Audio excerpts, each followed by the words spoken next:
রাত পোহালেই মকর সংক্রান্তি। টুসু উৎসবে মাতবে পুরুলিয়া জেলা। জেলার বিভিন্ন প্রান্তে মেলা বসবে। তার আগে সোমবার রাতভর টুসুর জাগরণ।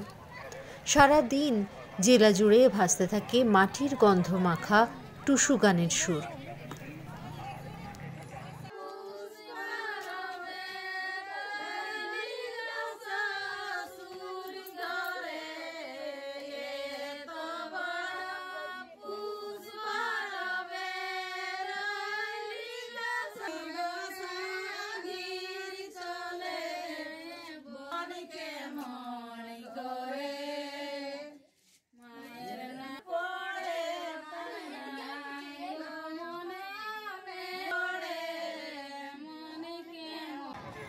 পুরুলিয়া তথা সাবেক মানভূমে টুসু হল লৌকিক উৎসব।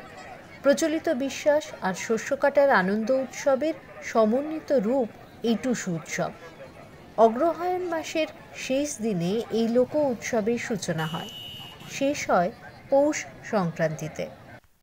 টুসু একজন লৌকিক দেবী। কুমারী বালিকা হিসেবে তাকে কল্পনা করা হয়। কুমারী মেয়েরাই এর মূল ব্রতী।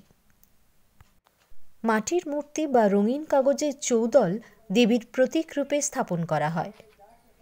বাড়ির নিকোনো মাটির উঠোনে এই মূর্তি বা চৌদলকে ঘিরে মেয়েরা একসঙ্গে গাইতে থাকে টুসু গান।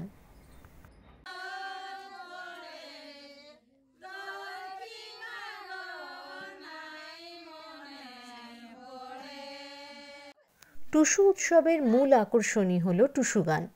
গ্রামের মেয়েরা তাৎক্ষণিকভাবে মুখে মুখে সংক্ষিপ্ত গান রচনা করে সুর বসিয়ে টুসু সঙ্গীত পরিবেশন করে। লোকায়ত সুখ, দুঃখ, আশা, আকাঙ্ক্ষা, ভালোবাসার কথা তুলে ধরা হয় টুসু গানে।